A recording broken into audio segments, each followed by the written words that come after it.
Hey everyone, thanks for your support in 2024. We have a lot of cool stuff coming in 2025, and here are some of the things you can look forward to as we move into next year. In the lead up to The Mandalorian and Grogu in 2026, we'll be starting a full series rewatch of both The Mandalorian and The Book of Boba Fett on exploring hyperspace lanes beginning in October. You can also expect a rewatch of Andor, and we will have reviews of every episode of Andor and the rest of the Skeleton Crew as those come out. Josie will be returning as we continue to rank every Star Wars thing released ever. Reviews of every episode of every Marvel Disney Plus show, including Your Friendly Neighborhood Spider-Man, The Eyes of Wakanda, Wonder Man, Ironheart, Daredevil Born Again, and Marvel Zombies, the day after each episode releases, will be available on Beware of Spoilers. We'll be having special event podcasts on 30-minute reviews for the Academy Awards, our 2024 year in review in early January, ranking all of Phase 5 of the MCU after Fantastic Four First Steps comes out, and our 10th anniversary special. Once we complete our rankings of all the Pokemon games on the backlog files, we'll be moving on to Kingdom Hearts and Final Fantasy. Over on the YouTube channel, you can join in for playthroughs of Mario & Luigi Superstar Saga, Pokemon White, Pokemon Mystery Dungeon Blue Rescue Team, Kingdom Hearts Chain of Memories, Kingdom Hearts Recoded, Mario Golf Toadstool Tour, Sonic Adventure 2, LEGO Racers 2, LEGO Star Wars The Complete Saga, and SpongeBob SquarePants Battle for Bikini Bottom.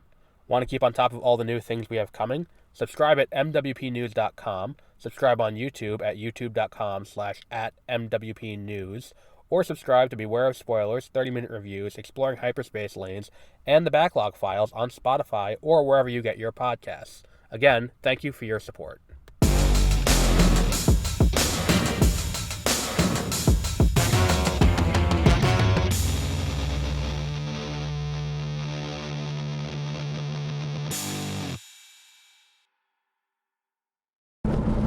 Good morning, and welcome to Exploring Hyperspace Lanes. I almost did it again. I caught myself.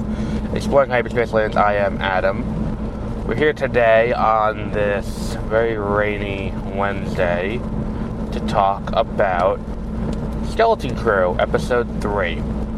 Now, I was a lot lower on this show from Episodes 1 and 2. And I think a lot of that came from the fact that, I don't think the first two episodes are very good. I think this episode shows a little promise, and there are things in this episode that I enjoy, especially when you do it as part of the double feature I did and watched The Incredible Hulk right after, which we'll be talking about on 30-minute reviews on Thursday, or tomorrow as some call it.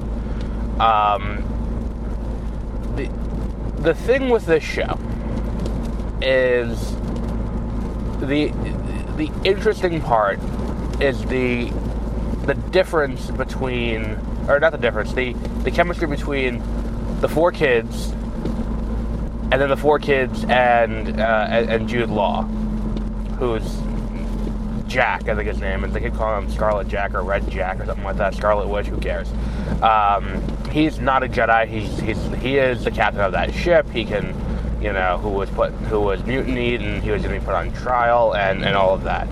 It is, there are some interesting things being done in this show, and I like the idea that this world that they are, that they are dealing with, like at Atten, they don't know where it is, because it is because I have two thoughts on this. Number one, it's this is one of the gems of the Old Republic. I hear Old Republic and my ears perk up, and I'm like, oh shit, here we go. Because what I would assume when they say Old Republic is pre-High Republic, Old Republic, the Knights of the Old Republic era Old Republic, which is very interesting to me. I'm very much on board with them exploring that era. We haven't yet in the new canon. They decanonized everything, and then that was what was, put in its place. And now we just don't have anything in that time. Very specifically, on the timeline on Star Wars' website, there is stuff listed there. That is listed as an era, the Old Republic. It predates the High Republic, and it is there. And that is a key part of the timeline, but that's not it. Now, I think that it's probably more likely that they're referring to the prequels era Republic, because I don't think they have a term to, it's just, Republic and then New Republic and High Republic, so I don't know if it's, but the thing is, you say Old Republic and I'm instantly like, I'm sorry, what now? In the credits, I did finally figure out who the mom of the bossy girl is, and that is, or let's not call her bossy, that's the wrong word, more assertive, the one who takes control as the captain, whose name I'm forgetting. It's Kerry Condon. I was like, I've seen her somewhere, and then I'm like, oh shit, she was in the Banshees of Inisherin, and she also voices Friday, Tony Stark's AI from Age of Ultron on.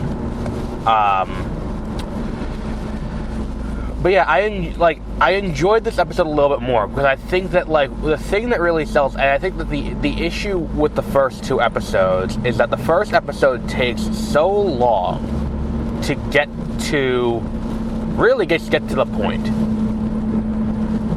And then it's like, for this show to hit its stride now in episode 3, that's kind of the thing where I'm like, did we really need all of that? I feel like there's laying the groundwork for a larger story, which they clearly are, with this idea that, this is a planet that is isolated out from the rest of the galaxy. It's behind this barrier, which it appears to be in a nebula of some kind that doesn't allow things in or out easily. So people aren't able to travel to it. It allegedly holds a great treasure, and it is isolated out. Now, the interesting question that I have is, I think what we're going to be looking at, and again, maybe this is me playing into it, I'm sorry it's so loud because of the rain, maybe this is me reading into the promise of the new canon 10 years ago at this point. A little over 10 years and 2 months ago was the announcement. It was October something, that was October 27th, 2014, when they decanonized everything, made it Legends, and then said we have our new canon. And the promise of that was everything will be equal. No more tiered canon system. Everything is now equal. It turns out we had a very Animal Farm. Some things are more equal than others.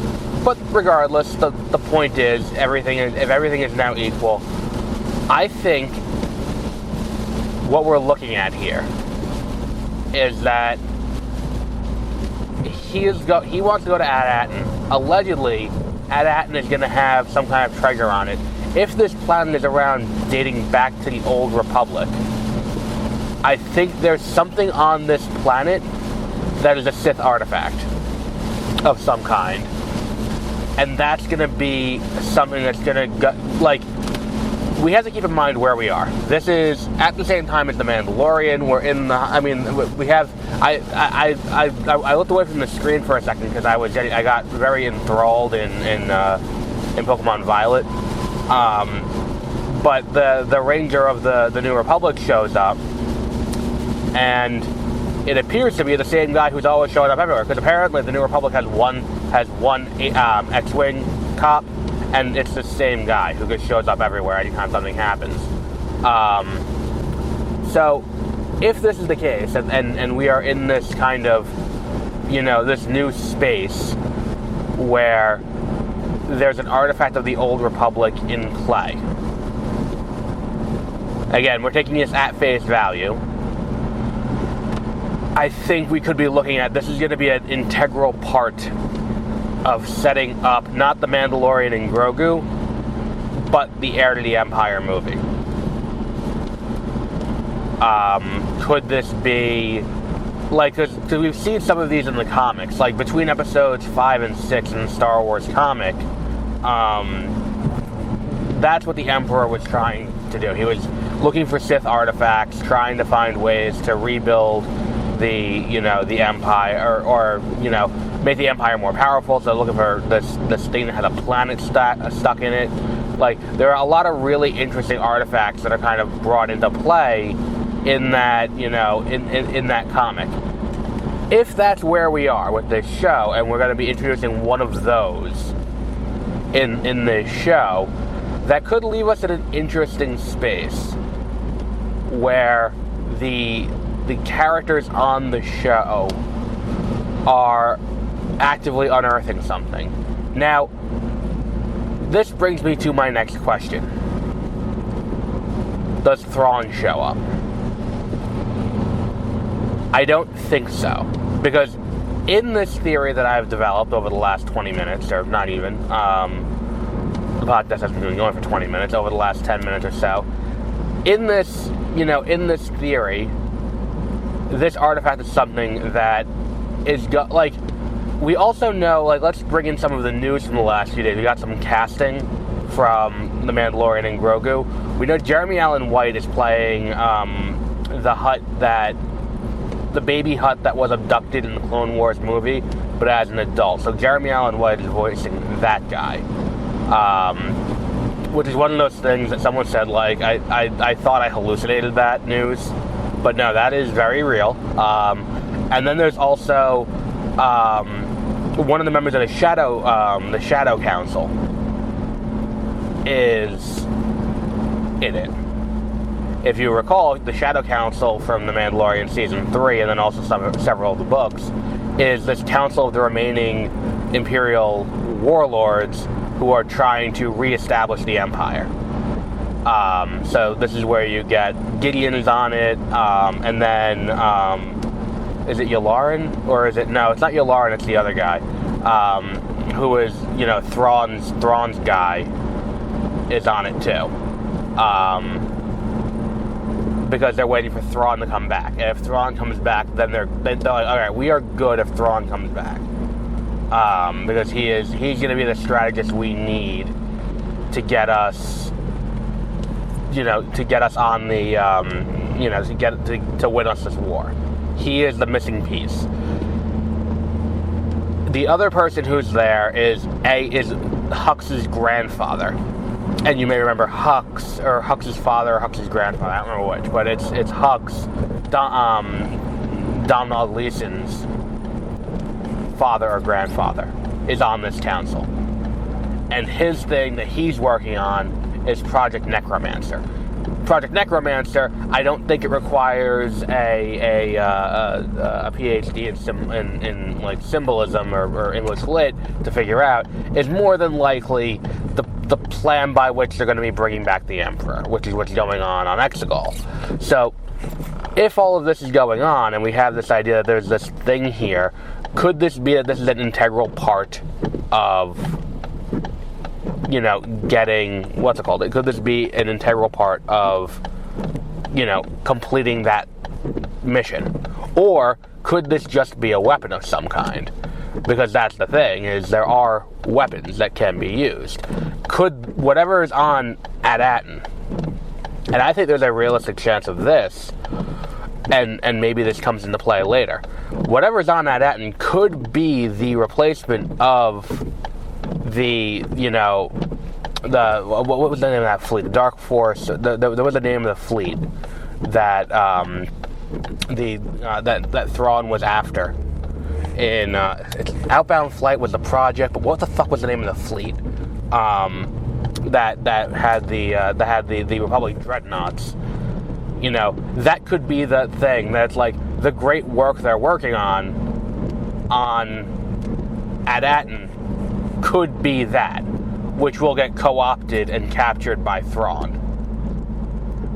And that could be something interesting. And there's also the possibility of cloning tanks are a possibility of something that could be there. And if that's the case, there are plenty of things in play that could be brought in and used in this show to kind of leave us at a place where it's this is upping the stakes in a way that, Ahsoka ups the stakes by having Thrawn return. Thrawn is now back in the galaxy proper. With that, we now have, with Thrawn back, plus this new potential thing, we're in a good place, I think, where we could be setting up this Heir to the Empire movie in a very real way, especially as we get into, we're running low on shows and let's game this out a little bit too as we get toward the end. We're running low on shows to game out to finish this story before this movie comes out, because like Andor is not going to tie into this at all, and Andor is ending next year with season 2. The Acolyte is done, and it's not tying in regardless, because it's too far ahead. It's more just broader. It was more just broader context for the universe, and apparently people got pissy about that. Then we have Ahsoka, which is still in play. Ahsoka will be coming out. I think it's shooting next year, so it's planning to end with season 2. So Ahsoka will be leading into this, and that I assume if it's shooting in 2025, I assume it comes out late 2026. Then we have The Mandalorian and Grogu, which is coming out in 2026. And we have Skeleton Crew. Now, they could pick up Skeleton Crew for a second season. Like, that is a distinct possibility that they could pick up Skeleton Crew for a second season and they continue it. But if that's what this show is doing, and this is just upping the stakes by putting something in play for Thrawn, I don't know if I need that. And then the other thing with that is, like, all the characters we've kind of had put into play in this are characters that, you know, I kind of want to see work together in the crossover. The inevitable Heir to the Empire crossover movie, which I think was announced. I mean, it was formally announced. Filoni's directing. I don't necessarily want to see these kids involved in that, and I don't know if they really can be involved in that. Like the stakes of that feel so much bigger than these 4 kids and this fuck up pirate captain. Like, I could see Jude Law being in the movie. Briefly, and not having a huge role, but like, and he would be the one, like, I think he would be the one who shows up and is like, oh, and here is what Thrawn got. Like, if there is a weapon on that, and that's what the treasure is, like, then I could see that being, like, he's the one who's like, yeah, well, this is what he got, this is why it's dangerous, you know, and this is why we gotta, you know, you gotta be careful of this. I could see that being the case. And if that is the case, I think that's a fair use of him in that movie. I don't think these characters could have a huge use going forward. And then if the entire point of this is Ad-Atten has a weapon, I think that, like, if we're doing the Heir to the Empire movie, and it was up to me, I'd probably just handle it like Thanos getting the Power Stone. I wouldn't even show it. I would just have it be like, you get that throwaway line from Thor. He got the Power Stone last week when he decimated Xandar. Like, oh shit. Okay, so he fucked up Xandar. He got what he needed. Like, Thrawn showing up and putting Ad-Atten under Imperial control, and just he got the weapon. Boom. Done. Got it. Like, that's all I need from that. And I think that all could be pretty well executed and handled well enough that I'm interested. But yeah, that's that's kind of the issue with this show. And look, we'll see. We will see. There's 8 episodes. We're down 3. Let's see if this show can kind of navigate us somewhere where I can stay entertained until we get to the end and the big reveal of what all of this is and how this is going to impact going forward. Because that's kind of where I am, where just like keep me mildly entertained. I'm not expecting much like I expect from Andor. Like, just keep me mildly entertained until we get to the big reveal at the end, and then we move on. Like, that's all I need from you. Well, this show, not you specifically, the listener.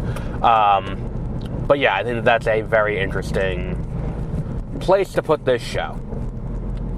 And let's see how the whole thing kind of lands. But I did enjoy it more. I think I love the chemistry of the kids. I think that they get along. Like, their contentious relationship is really fun. And then I also like the, what's it called? I also like the, and that's the thing too, is that it's like, I think the treasure is a weapon, specifically because the sentry droids are like, they're outside the boundary, outside the barrier, they're on their own now. Like, they can figure this out themselves. Like, and if they do, they can't come back. Like, this is not something we can deal with. And it does kind of create an interesting situation for these characters. But regardless, we will wrap up there for today. Our next episode will be next week when the new episode comes out. But until then, have a great rest of your week.